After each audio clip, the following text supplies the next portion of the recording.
Olá pessoal, o Instituto Mucaraj Brasilã tem uma série de lançamentos editoriais importantíssimos para este ano de 2018.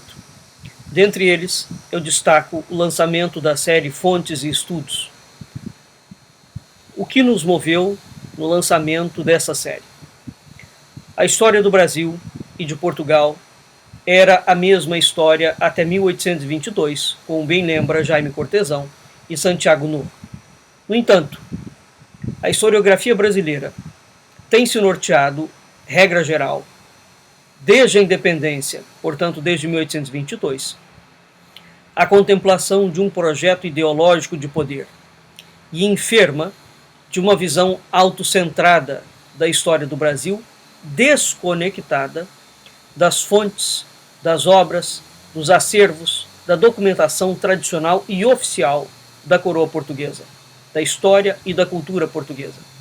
Essa historiografia, portanto, a partir de 1822, está equivocada porque ela assenta em um erro, ou ela assenta em uma deturpação, ou ela assenta em uma ocultação de fontes, recusando-se, portanto, a penetrar na história e na cultura portuguesa, que era a mesma história até 1822.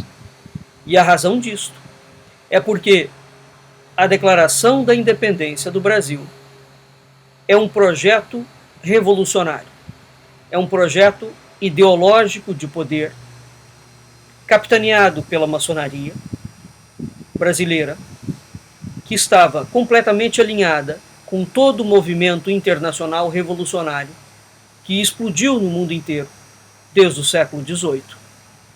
E a partir de 1822, toda a documentação da história portuguesa foi deixada de lado, de tal forma que torna-se um consenso, mesmo entre aqueles chamados historiadores brasileiros conservadores, como Oliveira Lima, torna-se um consenso analisar a história de Portugal não tendo em perspectiva os autores portugueses, mas chamando autores ingleses, franceses, alemães, holandeses, toda uma pleiade de autores que são válidos em si, mas, sobretudo, escamoteando ou ocultando as fontes portuguesas, e mais do que ocultar, reescrevendo as fontes portuguesas, ajustando-as às novas determinações do Império. Portanto, a grosso modo, nós podemos claramente dizer, sim, que a historiografia brasileira, a partir de 1822, não é uma historiografia, é um tipo de literatura ideológica, cujo foco está perfeitamente ajustado a uma ideologia revolucionária.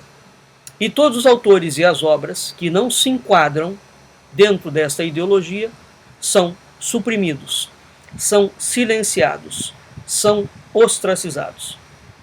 Essa é a razão pela qual a série Fontes e Estudos reabilita autores, obras e documentos no âmbito da lusofonia, que foram ostracizados, marginalizados, silenciados ou adulterados pela norma dominante.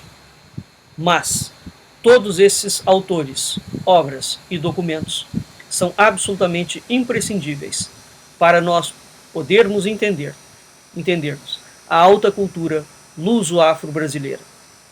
E com isso, esperamos trazer um contraponto indispensável a essa cultura ideológica que domina o cenário editorial brasileiro, sobretudo porque nos impede de entender as nossas verdadeiras origens.